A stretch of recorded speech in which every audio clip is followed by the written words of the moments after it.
Olá, turma, tudo bom? Então, na nossa aula de hoje, nós vamos falar sobre a pontuação. Na verdade, durante essa semana, nós vamos falar sobre a pontuação e especificamente sobre a vírgula, tá? A importância da vírgula dentro da língua portuguesa, a importância da vírgula dentro dos textos, das frases e até mesmo quando você está lendo ou você está trabalhando um determinado texto. Você vai ver o quanto ela é importante. E aí, para começar, eu coloquei, para mostrar que a vírgula realmente tem esse poder, eu coloquei aqui um exemplo para que você possa ver o poder da vírgula. Nós temos aqui duas situações nas quais nós vamos usar exatamente as mesmas palavras e o que vai dar a nossa resposta, o que vai dar ênfase, melhor dizendo, vai ser onde a nossa vírgula vai ser posicionada. Então, olha só. Se os trabalhadores soubessem a força que têm, os empresários viveriam de joelhos, tá? Então, observem aqui. Os trabalhadores é quem tem a força, certo? E os empresários viveriam de joelhos por conta disso, por conta dos empresários, dos trabalhadores terem essa força. Agora, se eu digo, se os trabalhadores soubessem a força que têm os empresários, viveriam de joelhos. Então, quem ficaria de joelhos aqui, quem viveriam de joelhos seriam os trabalhadores, certo? Então, viram como a posição da vírgula é que vai dar todo o sentido dentro do nosso texto, dentro da nossa frase, dentro da nossa oração. Continuando. Aí nós temos aqui a estrutura da frase em língua portuguesa, ela é basicamente formada por sujeito mais verbo, verbo mais complemento. Então, a primeira regra de ouro do uso da vírgula é que nós não vamos separar esses elementos. Eu nem vou separar o sujeito do verbo e nem vou separar o verbo do complemento. Olha o exemplo que eu coloquei. A professora devolveu as provas corrigidas. A professora, sujeito, devolveu verbo, né? E as provas corrigidas seria o complemento do verbo devolveu. Esse outro exemplo. A professora, durante a aula, devolveu em silêncio as provas corrigidas. Nós temos a professora, que continua sendo o nosso sujeito. Durante a aula, foi o adjunto adverbial de tempo, devolveu verbo. Em silêncio, o adjunto adverbial e as provas corrigidas seria o complemento do meu verbo, certo? O complemento do verbo devolveu. Então, a professora, durante a aula, devolveu em silêncio as provas corrigidas. Notaram a diferença? Então, eu precisei colocar a vírgula para que eu pudesse explicar melhor a minha oração, né? E aí, dentro dela, a partir de então, eu fiz o uso e a separação corretamente, lembrando que eu não vou separar o sujeito do verbo. Seguindo, se eu já sei quando não usar, então vamos ver também quando eu vou usar a vírgula. Primeiro, para separar o aposto. O que é mesmo aposto? É aquele termo que explica, tá? É o termo explicativo. Se eu digo Recife, a Veneza brasileira se desenvolveu muito nos últimos anos. O que eu estou dizendo? Eu poderia muito bem dizer que Recife se desenvolveu muito nos últimos anos, mas eu quero explicar melhor Recife, né? Então eu digo Recife, a Veneza brasileira, que é considerada a Veneza brasileira, se desenvolveu muito nos últimos anos. Para isolar o vocativo, o termo que chama a atenção. O vocativo é esse que quer o destaque, tá? Então vamos lá. Marcos, estamos à sua espera. Estamos, Marcos, à sua espera. Estamos à sua espera, Marcos. Prestaram atenção que em todos os momentos o termo que chamou a atenção, no caso, foi Marcos.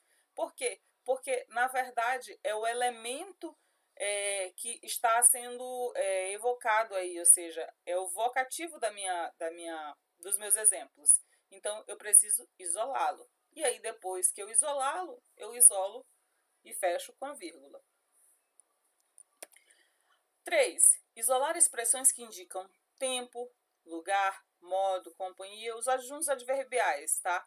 Então, durante muitos anos fiz trabalho voluntário e isso foi muito gratificante. Se eu apenas dissesse, fiz trabalho voluntário, e isso foi muito gratificante, eu já teria o meu exemplo, certo? Só que assim, eu quero algo mais, eu quero algo que indique pelo menos um tempo, um lugar, um modo, que indique algo de que eu realmente fiz o trabalho voluntário. Então eu coloquei durante muitos anos, e sempre que eu for usar esses termos, essas expressões que indicam tempo, lugar, modo, companhia, eu vou isolá-la eu vou colocar sempre após ela, eu vou colocar a minha vírgula, tá? Rapidamente, o aluno saiu da sala. De que forma o aluno saiu da sala? Rapidamente, não é isso? De que modo ele saiu? Rapidamente, o aluno rapidamente saiu da sala.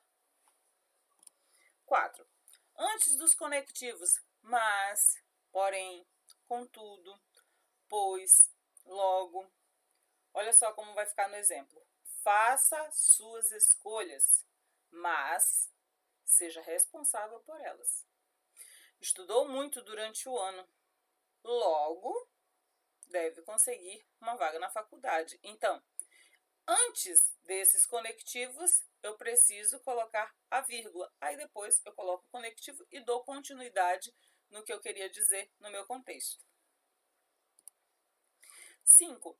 Isolar termos explicativos, tais como isto é, a saber, por exemplo, digo, ao meu ver, ou melhor, as quais servem para retificar e continuar ou concluir o que se está dizendo. Um exemplo, o amor, isto é, o maior dos sentimentos, deve reger nossas atitudes. Um outro exemplo, voltaremos a nos falar na quinta-feira, ou melhor, na sexta, né? Então, o que houve aí? Exatamente o isolamento desses termos explicando, né? Isto é, ou melhor. No 6, separar termos coordenados, ou seja, uma lista, por exemplo, amor, fortuna, ciência. Apenas isso não traz felicidade. Durante a juventude, viveu no Brasil, na França, na Itália, no Japão. Ou seja, eu fui fazendo uma lista e fui colocando a vírgula para separar os meus termos, certo? Saiu de casa, fechou a porta e se foi. Para sempre daquele lugar. Então, a gente observa aí também que ele separa os termos coordenando cada um deles. Tá, já sei também quando eu devo usar, então, e quando eu não devo usar. O tapete persa nos serviu de cama durante muitos anos, então a gente observa aí que eu não devo usar a vírgula. Por quê? Porque, como a gente falou anteriormente, para separar o sujeito do predicado, eu não vou utilizar, tá? Então, não usar vírgula quando eu tiver que separar o sujeito e predicado. Tapete persa, sujeito, né? Nos serviu de cama durante muitos anos, o predicado do meu sujeito, não é isso? Que é tudo aquilo que eu digo do meu sujeito. 2. Entre verbos e complementos, tá? O presidente mudou os planos de viagem, certo? O presidente mudou o verbo, tá? Os planos de viagem, que seriam o complemento da minha oração. Em uma oração, nós também podemos usar a vírgula antes da conjunção e, é uma pergunta, tá? Então, vamos lá para a resposta. A vírgula ela pode ser empregada em ambos os casos, em diferentes contextos. Quando temos dois sujeitos diferentes na oração, nós podemos usar a vírgula, embora ela seja facultativa. Tá? É o que ocorre no exemplo que eu coloquei. Todos foram à festa. E ela ficou muito feliz, tá? Se eu dissesse que todos foram à festa, ela ficou muito feliz, estaria certo? Sim. Porque nessa situação aí, o E ele é facultativo, a vírgula já estaria dando essa explicação. Mas se eu quiser colocar, né, é igual a história que se diz que xarope não faz mal em nenhum momento, né? Xarope café, toma quem quer, né? Então, todos foram à festa e ela ficou muito feliz, ou seja, é facultativo, tanto faz eu colocar ou não. A vírgula também ela é recomendável quando a frase sugere algum tipo de ambiguidade, algum tipo de duplo sentido, como no caso, as autoras ganharam muitos aplausos e vários livros foram autografados. Aí eu pergunto a vocês, qual seria o sentido real da frase? As autoras ganharam muitos aplausos e vários livros foram autografados. Por que elas ganharam muitos aplausos? Será que de repente os livros foram autografados porque elas ganharam muitos aplausos? Ou será que elas ganharam muitos aplausos e naquela circunstância vários livros foram autografados? Entendeu? Então, um duplo sentido. Você basicamente vê que ela não tem um único sentido. Então, a vírgula ela é recomendável quando a frase, de alguma forma, ela demonstra ter um duplo sentido. Então, as autoras ganharam muitos aplausos, vírgula. E vários livros foram autografados. Para elementos enumerativos, sempre que eu estiver também enumerando determinados elementos, eu vou ter que colocar vírgula para separar cada um deles. E chora, e ri, e vem, e abraça. Então, vou enumerando os elementos. E para enumerar e separá-los, eu utilizo a vírgula. Algumas situações em que a vírgula ela é admitida. Vamos lá. João Augusto a viu e, emocionado, a cumprimentou, tá? Então, observem, ele fez essa separação, no caso, João Augusto a viu e, vírgula, emocionado, vírgula, a cumprimentou. É como se eu estivesse também dando uma sequência, tá? Todos vão à colação de grau e, talvez, ao baile, tá? É aquela situação lá da conjunção e.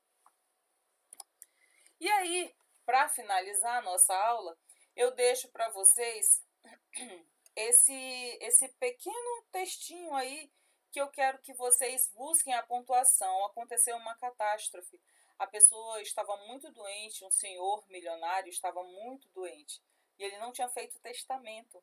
Então, o ato de repente, ele deixar os bens dele para alguém foi exatamente por forma de um bilhete. E aí ele estava escrevendo o bilhete, na hora que ele terminou de escrever, ele ia voltar para fazer a pontuação. No que ele volta para fazer a pontuação, simplesmente ele desfalece e morre, certo? E aí o que acontece? Os bens dele. Para quem ficaram os bens? Vamos ver. Vocês vão descobrir. Esse é o desafio para vocês. E aí na nossa próxima aula, ou melhor dizendo, na nossa aula online, na sexta-feira, nós vamos começar a descobrir o que aconteceu. Mas vamos ler. O bilhete dizia o seguinte: deixo meus bens a minha irmã, não a meu sobrinho, jamais será pago a conta do padeiro, nada dou aos pobres. Certo? Entenderam? Não. Ou seja, vocês vão começar a olhar isso daí, vão tentar pontuar e vão me dizer quem realmente deveria ficar com a herança. Certo? Aguardo vocês na nossa próxima aula e não esqueçam de fazer o exercício que está lá no Drive. Tá bom, pessoal? Tchau, tchau!